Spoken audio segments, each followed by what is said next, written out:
Hi everyone, and welcome back to the True Crime Pages. Today's case is one that has haunted Australia for more than 3 decades. It's the story of a 12-year-old girl who left home on what should have been an ordinary school holiday morning. Her plan was simple: walk to the local shops, buy a Christmas card for her pen pal in the United States, and head home. But she never made it back.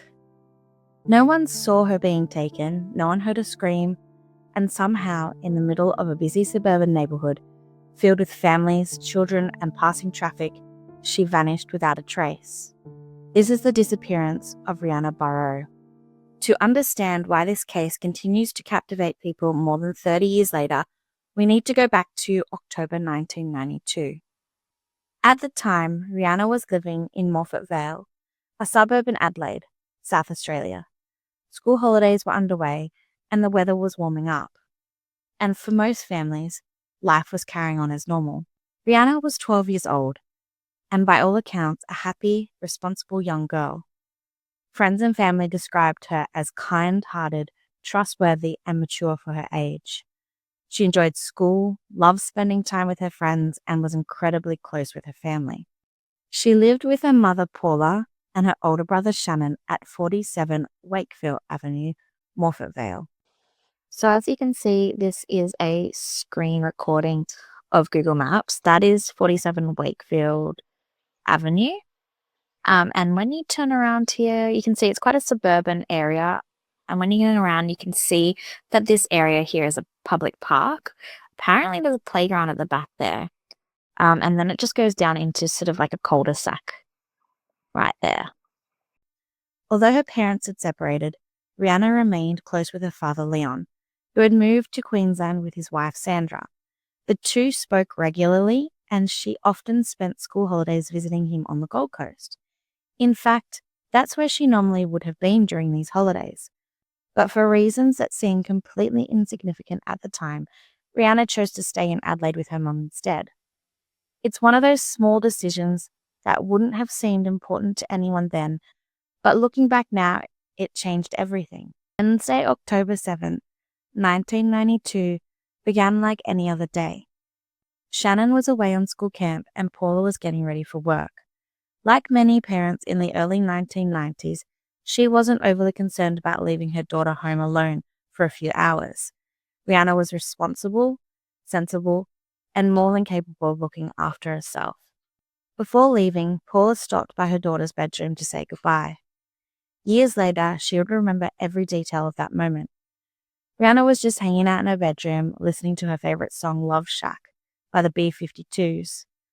Paula gave her a kiss and a hug and jokingly tried to speak to her. Rhianna's response was simple: "Be quiet, Mum. I'm listening to my song."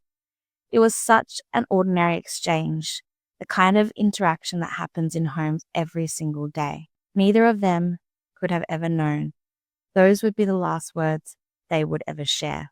The plan was for Rhianna to meet her mother later that day at the Colonnade Shopping Centre for lunch, which was about a 10-minute drive from their home.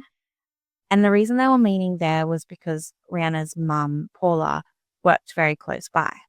But that morning, a bus strike was unexpectedly announced, leaving Rhianna without a way of travelling the 5 kilometres needed to get there. So her and her mother came up with another plan. Rather than travelling to the Colonnades, she decided to walk to a nearby shopping centre, which was the Rhianna Shopping Centre, now known as Southgate Shopping Centre.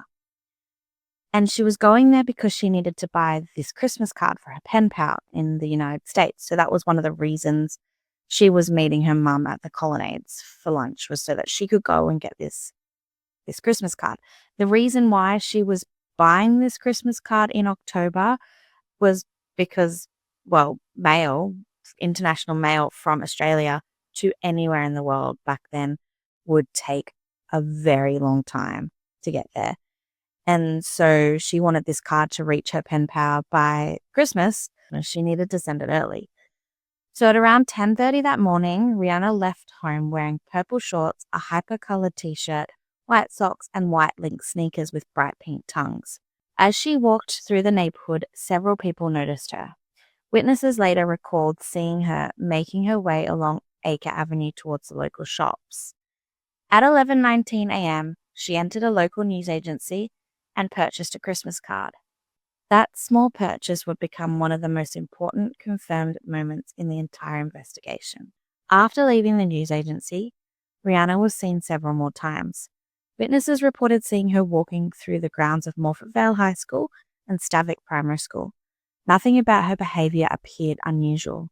She seemed relaxed and was carrying a small shopping bag and appeared to be heading home. Then at approximately 12:30 p.m., she was seen standing on Highway Drive, only one street away from her house. It would become the last confirmed sighting of Rhianna Barreau, and after that the trail goes completely cold. So it wasn't clear, and I don't think anyone really knows if she was standing on Highway Drive, like on her walk home, or if she'd actually left the house again and she was standing on Highway Drive. I think the police assumed that she was seen standing on Highway Drive on her way home. So when Paula returned home shortly after 4 p.m., something immediately felt wrong. Rhianna wasn't there. At first glance, however, the house looked perfectly normal. The television was switched on, records were scattered across the floor, as though someone had been deciding what music to play, and sitting on the kitchen table was the Christmas card Rhianna had purchased earlier that day, still inside the shopping bag from the news agency. That detail has puzzled investigators for decades. If the card was on the kitchen table, it suggested Rhianna had made it home. But if she made it home, what happened next? It's easy to picture the scene. Maybe she walked through the front door, put the shopping bag down, and turned on the television. Maybe she started sorting through her records before planning the rest of her afternoon, but then something interrupted her. Perhaps someone knocked on the door. Perhaps somebody called her outside. Maybe it was someone she knew and trusted. Whatever happened, she never returned. There was no signs of forced entry, no evidence of a struggle, but one detail stood out to investigators. Rhianna's house keys were gone, and the door was locked. Police believe this could indicate she left the house voluntarily, intending to return a short time later. It would explain why everything inside appeared untouched, almost as though she had stepped away for only a few minutes. Paula obviously panicked. She quickly started contacting friends and family, hoping someone had seen her daughter, hoping someone had made plans with her, and that she was just out doing her thing. But unfortunately, no one had. Police were notified, and a massive search operation began. Volunteers searched reserves, schools, nearby streets, vacant blocks, and surrounding neighborhoods. Yet investigators faced a frustrating problem almost immediately. Nobody had seen what happened. There were no witnesses to an abduction, no reports of screams, no obvious signs of suspicious activity. It was as though Rhianna had simply disappeared. Her father, Leon, immediately flew from Queensland to Adelaide to join the search. In the weeks that followed, the case received enormous media attention. Lead investigator Detective Sergeant Alan Arthur appeared regularly on TV and in newspapers, urging members of the public to come forward with information. I just want my daughter back. It's not the same at home. This was long before social media existed, so police relied heavily on traditional media to spread awareness. But investigators didn't stop there. In an effort to jog people's memories, police came up with a number of creative ways to keep Rhianna's face and story in the public eye. One of the most memorable involved Rhianna's best friend, who agreed to dress in identical clothing to what Rhianna had been wearing on the day of her disappearance. The hope was that seeing someone of a similar age and appearance wearing the same distinctive outfit might trigger memories from people who had been in the area that day, but hadn't realized what they had seen was important. Police also placed a mannequin dressed in a replica of Rhianna's outfit at the Colonnade Shopping Centre, where thousands of shoppers would pass by. Investigators hoped that someone might recognize the clothing, remember seeing Rhianna, or recall a detail that could help piece together her final movements. Despite these efforts and despite the enormous amount of publicity the case received, no breakthrough ever came. By November 25th, investigators had received approximately 1,600 tips from members of the public, the response was extremely overwhelming. One of the most promising tips came from a person who reported finding a set of keys near Highway Drive. Believing they may have belonged to Rhianna, the caller walked to the nearest payphone to contact police. Unfortunately, by the time that person walked back to the spot that the keys were, and by the time the officers arrived, the keys had vanished. To this day, nobody knows whether they were connected to the case or whether someone had just dropped them and came back and picked them up. Investigators explored countless theories over the years. Some believe Rhianna may have encountered someone while she was shopping. Others suggested she may have accepted a lift home. Police also considered the possibility that she returned home and was later lured away. But there was still just one major problem. Every witness who saw Rhianna that day described her as being alone. No one was seen walking beside her.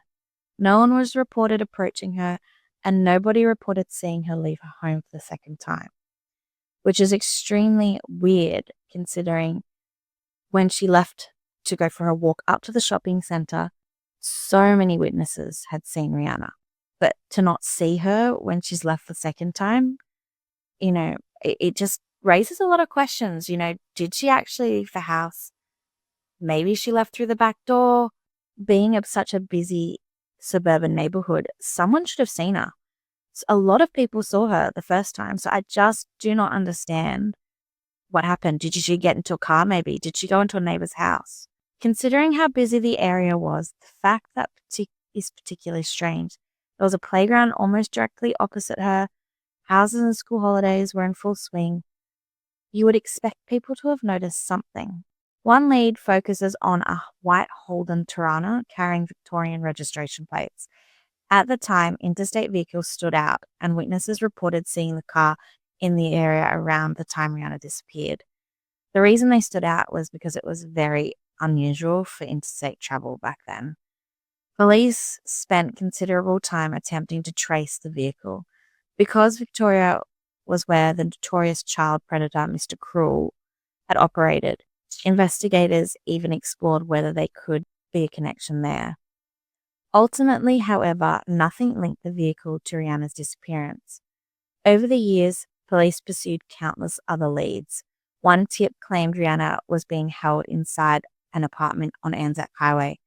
Police raided the property, but there was no sign of Rhianna. Another promising lead eventually collapsed under scrutiny, and slowly investigators found themselves facing the same heartbreaking reality seen in so many unsolved cases. There was no forensic evidence, no breakthrough, and no suspect publicly identified. No explanation for how a 12-year-old girl vanished from a suburban neighborhood in broad daylight. Years later, retired Detective Sergeant Alan Arthur made a statement that would reignite interest in the case. He suggested he believed he knew where Rhianna was, and the answers might be found in a particular property not far from her home. It's a comment that has fueled speculation ever since. Did the police have a suspect they could never prove was involved? Did they uncover information that wasn't strong enough to support charges? Or was it simply an investigator's theory that could never be tested? Unfortunately, those questions remain unanswered. Today, more than 3 decades after she disappeared, Rhianna Barreau remains missing. And perhaps the most unsettling part of this case is how ordinary everything seemed. Then somehow, a 12-year-old girl vanished. And despite decades of investigation, no one has ever been able to explain exactly what happened after that ordinary October day came to an end. If you have any information, please contact Crime Stoppers on 1800 333 000. This poor family deserves the closure. They deserve to know what happened to their daughter, Rhianna Barreau. Thank you everyone for listening to the case of Rhianna Barreau. Please don't forget to subscribe and like for more cases like Rhianna Barreau's.